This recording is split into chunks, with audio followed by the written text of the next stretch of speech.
So I felt to come on here and talk about this. We're getting a lot of messages from people asking questions. At first, wondering whether I'm okay, and I'm appreciative that people worried about me and my friends here at UT. So I'll just give you guys the rundown of what happened, what I was doing at the time, and kind of the feel of campus right now. Most of you already know. Tuesday morning, we had a guy on the University of Texas campus with an AK-47 running around, shooting around like a crazy person. I wasn't there. I didn't have class that morning, and so I was about to head out. Though I was going to conduct an interview with a lady for a multimedia course I'm taking.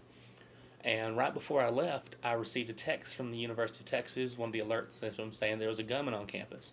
I kind of thought, oh, that's kind of weird, but I didn't think it was too much of a big deal. I kind of thought it was one of those, I don't know, a guy got caught with a gun, having an illegal possession of a weapon, things of that sort. I didn't really think too much about it. Then I get a text from my roommate who was on campus, and saying, "Hey man, did you hear about this?" I said, "Yeah, I saw that." He said, "Yeah, they're locking me in the room. They won't let me out." So I was driving across town, listening to the local Austin sports radio, and they were giving updates what was happening. Around 9 or so, I think he shot himself, and but they kept people in there. I think till like 12:30. I know my roommate didn't get out to around 12:30. The SWAT team and everything trying to secure the perimeter and secure the university. So that's pretty much the incident right there. Like I said, I wasn't there, but I got a lot of texts from people, a lot of Facebook things, a lot of things on YouTube sent to me as well. And I appreciate all that. People, worried about that kind of stuff.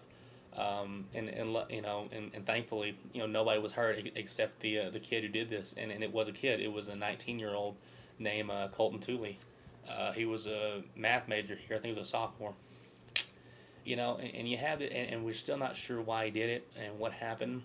Of course, a lot of this, I wouldn't. Of course, not a lot of us were alive during this time, but during the tower shootings, a lot of this brought a lot of memories that back up.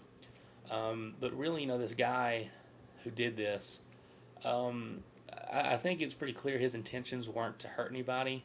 The dude was messed up. Dude had some mental problems. A lot of witnesses that I've talked to, and people that I've talked to that saw him, he had a ski mask on and stuff, but he was running around kind of shooting aimlessly. One girl today in class said that there was a group of her friends that were in a lobby that had glass walls around, and he walked by, and they just kind of froze there. He was running, and he kind of slowed down, and he stopped, and he looked at him, and they didn't move, they didn't know what to do, and he looked at him and held his gun up, didn't point it at him, but kind of showed it like a kindergartner would at show and tell, to say, "Hey, look at the gun I've got," and then he took off to go about doing whatever he was doing. Another one of my friends was actually stopped by a SWAT team in one of the I think in the business school in the stairwell, and they pointed a gun at him because they thought he was the shooter. They didn't know who he was. It was a weird time and a lot of weird reactions to it as well. If you've seen on YouTube, and I think I've posted, some students making a song about it, kind of pass the time when they're locked down. I think there's been a rap about it. A lot of stuff came out once it kind of felt that the whole situation was over, and it kind of brings up the whole notion of how we react to things. How do we as a people react to these situations that we're not used to? And a lot of people were criticizing some of the comments and stuff because it was really it was a great case study in social media and how Twitter and Facebook and YouTube was utilized to get the word out because people who couldn't get to television screens, especially on campus. That's how they got their information, was through that. But along those lines, a lot of people were posting things.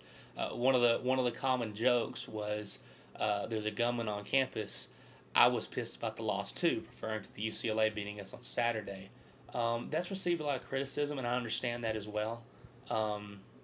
At the same time, though, I think a lot of people, it's difficult. In one, it speaks to how desensitized we are, and at the same time, though, I think we need to cut some people a break because it's also humor and laughter is a way people try to get away from a really a dire situation. A lot of times when people get nervous, what do? They laugh. And they don't laugh because it's funny. They laugh because they don't know what to do. Because doing something, making some kind of reaction, um, it feels more comfortable than just standing there and doing nothing. So, at the same time, I get both sides of the argument. I'm not sure where I stand. I don't want to kill the people who made those kind of remarks, just kind of making light of the situation, because it wasn't a light situation. And going back to the situation, I think the Austin, the UTPD, the SWAT forces, all those people need to be commended, because all of them, I think, they were instantly on the ball. The police officers had this thing wrapped up pretty quick in the initial situation, had him contained. He ended up running up to the PCL, which is the library here on campus. It's actually a library located close to Jester, where I lived my freshman year. And he actually ran up the stairs and ended up firing some shots around. Ended up killing himself up there on the 6th floor. So of course they need to be commended for that. So it's one of those things. Of course, it brings up the subject of guns on campus and things. It's people on both sides try to simplify it. The people on the left usually try to make it more guns, more crime, that kind of stuff. People on the right believe that everyone should be having a gun. You always have the right to carry a weapon at all times. And I think that's both sides are simplifying it too much. It's a deeper issue than that, and there's so many different situations to think about. I don't know where I stand on it. But overall, it was a bad situation, but it does show that the university does have a great police force, even though we may not like them due to parking regulations and things of that sort, but they're there for a reason. So overall, no one was injured, other than the guy who did this. No one was injured, no one was hurt. Thankfully, even though, because the thing is, I don't want to sound, like you don't want to take up for this guy. But, even though he's not aiming at people, there's an AK-47 and he's spraying bullets around. The fact that he's not able to he wasn't able to hit anyone, with how many, 56,000, students we got, it's a blessing, And so a lot of things learned this. We don't really know what may have caused this, why he did this. Clearly he was a disturbed dude. He had, he was from Austin. He actually finished 7th in his high school, which is, around what you would to get in the University of Texas. So, this is and people have kind of, it's been an interesting topic since no one else was killed or hurt. There's not really a mourning or anything like that. But at the same time, I think you need to think about and send up prayers to the family of this guy, because they got to live with that. Not only the fact that their son killed himself, but that he did it in such a way that brought an entire university to stop. We closed classes that day in such a public display. That's rough, So, just think about that next time. So, also, we got the game coming up this Saturday against Oklahoma. And like I said, for the most part, people at Texas, of course, Texas Tech, Texas A&M, OU, all over the place. We've received support, during and after as well. Of course, there's the morons on every side here and everywhere.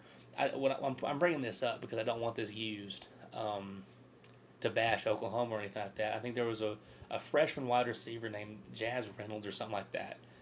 Made a comment like everyone in Austin needs to go shoot themselves or something, and then he retract that. If I tell y'all that, y'all actually will do it. That kind of stuff.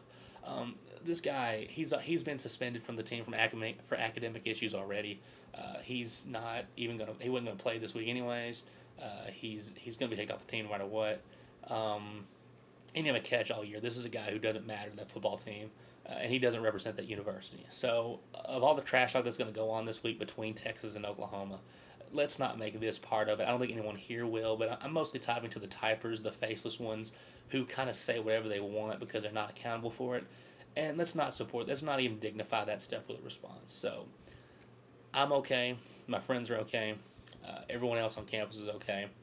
It is a tragic situation, not for the same reasons that it could have been. This could have been a Columbine. This could have been Virginia Tech.